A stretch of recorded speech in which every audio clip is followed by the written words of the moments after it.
Ah, en France, nous avons des petits hameaux, des petits villages, voire même des petites villes dont les habitants n'ont pas, vous ne le croirez jamais, n'ont pas de nom. Non, ils n'ont pas de petit nom à eux. Eh bien, cela va changer pour les habitants de Aulet. Oui, puisque Aulet, en Meurthe-et-Moselle, a des habitants qui ont dû voter pour choisir leur gentilé. Eh oui! Bon, pour ceux qui sont incultes comme moi, la gentilé, c'est le nom qu'on donne aux habitants du cru. Bah, par exemple, à Paris, ce sont les Parisiens.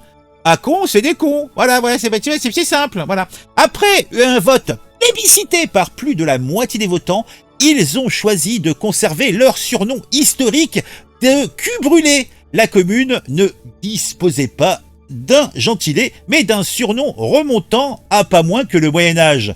Le maire, David Bueno, a organisé un vote pour déterminer comment appeler les habitants. Le nom de cul brûlé a été retenu par plus de la moitié des 89 votants. Le maire se réjouit de cette décision qui sera officiellement transmise à la préfecture. Et cela fait bien plaisir.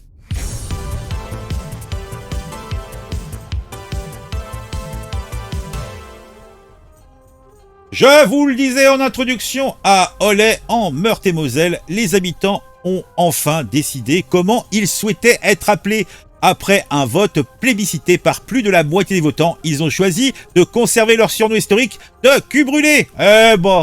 Bon, un petit peu de contexte peut-être. La commune d'Aulet ne disposait pas d'un gentilé, ce nom qui désigne les habitants d'une localité, mais d'un surnom qui remonte au Haut Moyen-Âge et que personne n'est en mesure d'expliquer.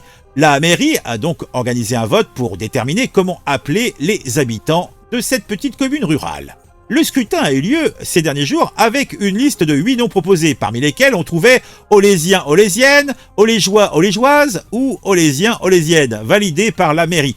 D'autres propositions plus amusantes comme Aulémain, Aulécœur, Olé, Café Olé, Riolet, Olé-Fille ont été écartés d'un bras vengeur.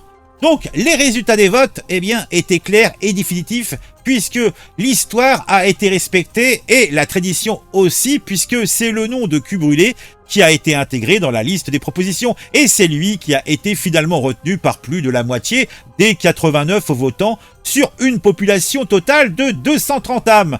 Comme le précisait le journal que j'ai consulté, Alors, la réaction du maire à cette nouvelle. Le poids de l'histoire l'a emporté, les habitants ont eu à cœur d'assumer avec fierté ce gentilé. S'est réjoui David Bueno, le maire de cette petite commune française, qui va désormais transmettre à la préfecture ce nouveau nom, qui sera définitivement et officiellement celui des habitants d'Aulet. Eh oui.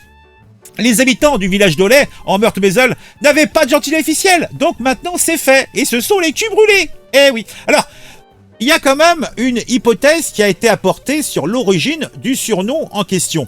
Le surnom cul brûlé remonterait à plusieurs siècles sans que l'on en connaisse vraiment l'origine. Il pourrait provenir des exactions commises par les Suédois pendant la guerre de 30 ans entre 1618 et 1648, ou bien du fait que les habitants ont à un moment de leur histoire peut-être vendu une huile qui n'était pas très estimée dans le secteur, explique Kevin Guerriot, historien de la Lorraine. Eh ben dis donc.